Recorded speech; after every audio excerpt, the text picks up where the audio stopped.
story starts with what it looks like an official report of a massive earthquake hitting the town of Ashley in Kansas at 3:28 of the morning on August 17, 1952.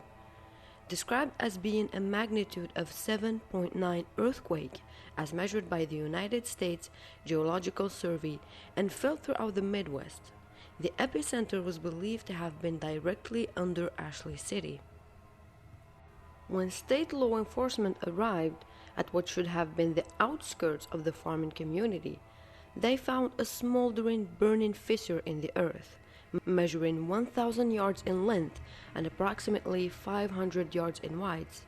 The depth of the fissure was never determined. The 679 residents of Ashley were missing. However, the search for them was called off by the Kansas state government after only 12 days of search on August 29th.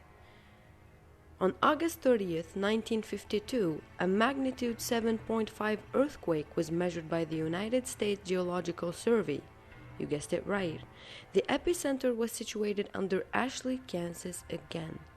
When law enforcement investigated at 5:32 a.m., they reported that the fissure in the earth had somehow closed up, but the town and its residents is nowhere to be seen.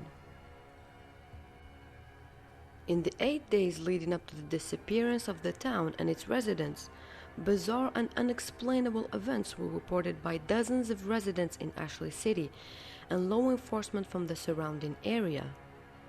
Keep in mind that Ashley City was too small to have its own law enforcement office. Therefore, law matters were called into the police station of the neighboring town called Hayes. On the evening of August 8, 1952, at 7:13 p.m., a resident by the name of Gabrielle Jonathan reported a strange sight in the sky above Ashley City. Gabrielle reported what happened to be a small black opening in the sky. Within the next 15 minutes, the Hayes police station became overwhelmed with dozens of phone calls, all reporting the same phenomenon. The phenomenon was never reported by any neighboring communities. A decision was made to send a trooper to Ashley to investigate the matter the following morning. In the morning of August 9, 1952, Hayes police officer Alan Mace, who was sent off to investigate the strange reportings from Ashley residents, radioed the Hayes police station. He reported that despite following the one-way road leading into Ashley, he was lost. According to his report, the road continued along its normal path, but somehow ended up back in Hayes. Officer Mace went on to add that the road never curved or bent in any direction. At 9:15 a.m., 7 of the town's 10 police cars were sent to investigate the situation, and all members of the team came to the same conclusion. The only road leading into Ashley stopped leading into Ashley, but instead led back to Hayes. Phone calls continued to pour into the Hayes police station, all reporting that the black opening in the sky continued to grow in size. All callers were advised to remain inside and to not travel outside unless absolutely necessary.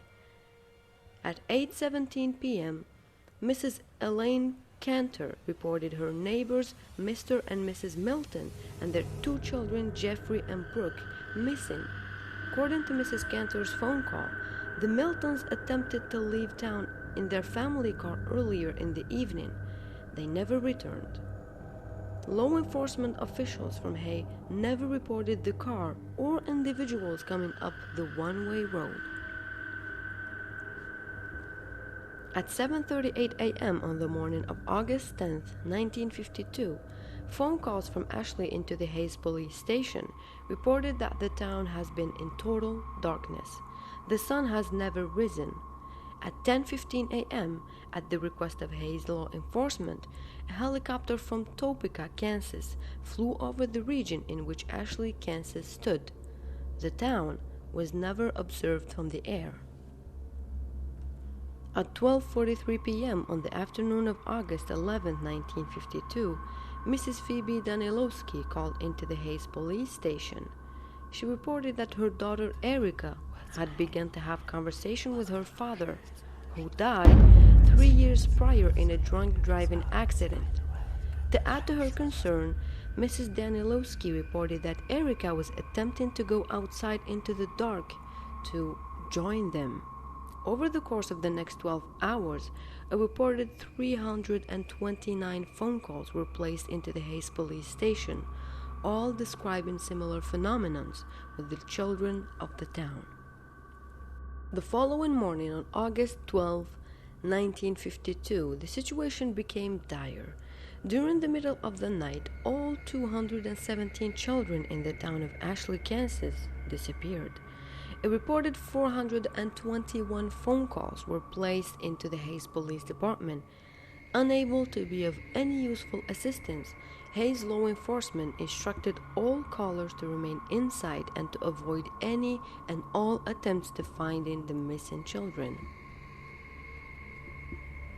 At 5:19 p.m. on the evening of August 13, 1952, Ashley elderly man Scott Luntz reported a growing distant fire to the south.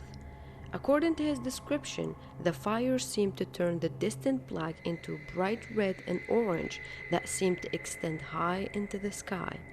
Throughout the rest of the day, calls continued in stating that the fire, in addition to moving north, now seemed to come out of the black sky.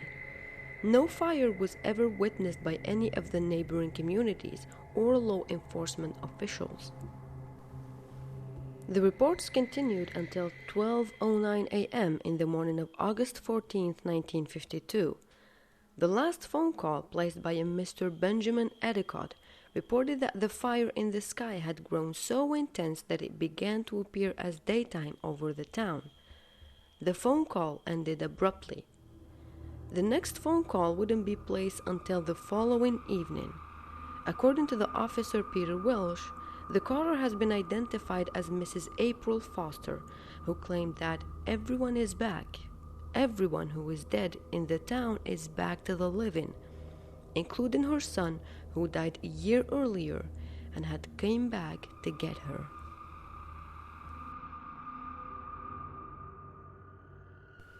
The following morning at 6:55 a.m., the law enforcement officials of the Hayes Police Department arrived at the location of Ashley, Kansas. A smoldering, burning fissure in the earth was all that remained. The story of Ashley City remains a great mystery.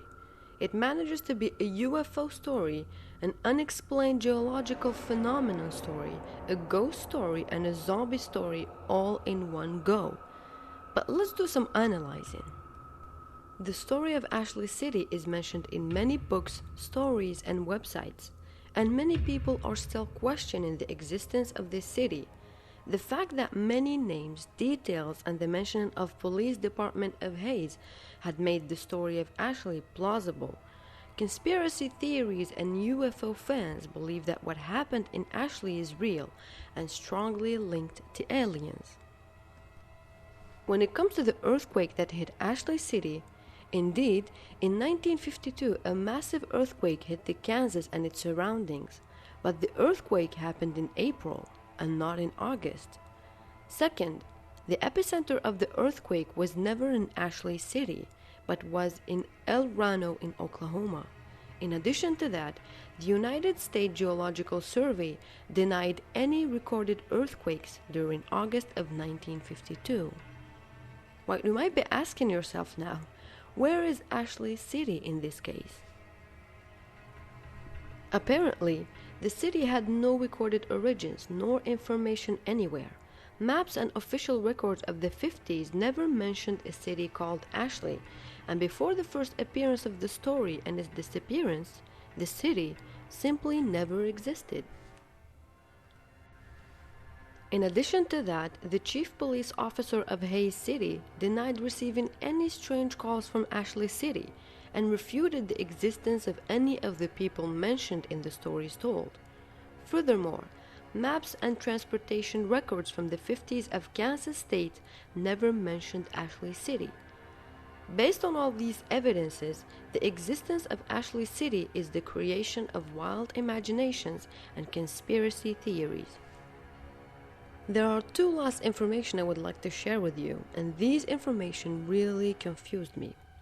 The first information: a man from Kansas claims that his uncle worked during the 50s at a farm near Ashley City, and that he refused to talk and share anything about what happened that day.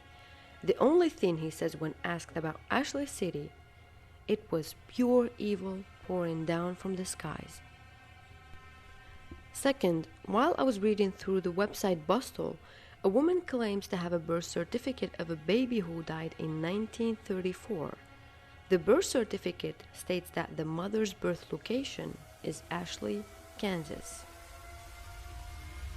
This story is one of the most intriguing stories I've read, and still don't know what to believe. So what do you think? Does Ashley City exist, or is it just the result of a wild imagination of people? Don't forget to subscribe and like this video for more content.